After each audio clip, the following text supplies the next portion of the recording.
እግዚአብሔርን ሁል ጊዜ ባርከዋለሁ፣ ምስጋናውም ዘወትር በአፌ ነው።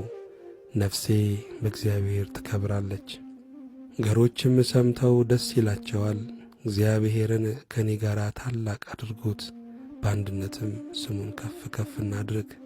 እግዚአብሔርን ፈለግሁት መለሰለኝም፣ ከመከራዬም ሁሉ አዳነኝ።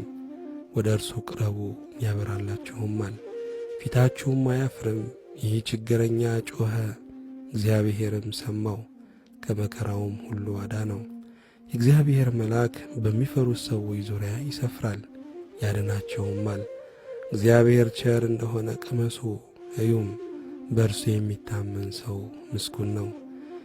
የሚፈሩት አንዳችን አያጡምና ቅዱሳኑ ሁሉ እግዚአብሔርን ፍሩት። ባለጠጎች ደኸዩ ተራቡም፣ እግዚአብሔርን የሚፈልጉት ግን ከመልካም ነገር ሁሉ አይጎድሉም። ልጆቼ ኑ ስሙኝ፣ እግዚአብሔርን መፍራት አስተምራችኋለሁ። ሕይወትን የሚፈቅድ ሰው ማን ነው? በጎንም ዘመን ለማየት የሚወድድ። አንደበትህን ከክፉ ከልክል፣ ከንፈሮችህም ሽንገላን እንዳይናገሩ።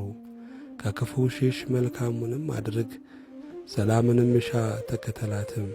የእግዚአብሔር ዐይኖች ወደ ጻድቃን ጆሮዎቹም ወደ ጩኸታቸው ነውና፣ መታሰቢያቸውን ከምድር ያጠፋ ዘንድ የእግዚአብሔር ፊት ክፉውን በሚያደርጉት ላይ ነው።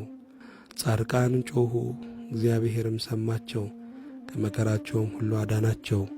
እግዚአብሔር ልባቸው ለተሰበረ ቅርብ ነው፣ መንፈሳቸው የተሰበረውንም ያድናቸዋል። የጻድቃን መከራቸው ብዙ ነው፣ እግዚአብሔር ከሁሉ ያድናቸዋል። እግዚአብሔር አጥንቶቻቸውን ሁሉ ይጠብቃል፣ ከእነርሱም አንድ አይሰበርም። ኀጢአተኞችን ክፋት ይገድላቸዋል፣ ጻድቃንንም የሚጠሉ ይጸጸታሉ። የባሪያዎቹን ነፍስ እግዚአብሔር ይቤዣል፣ በእርሱም የሚያምኑ ሁሉ አይጸጸቱም። ምስጋና ለእግዚአብሔር ይሁን።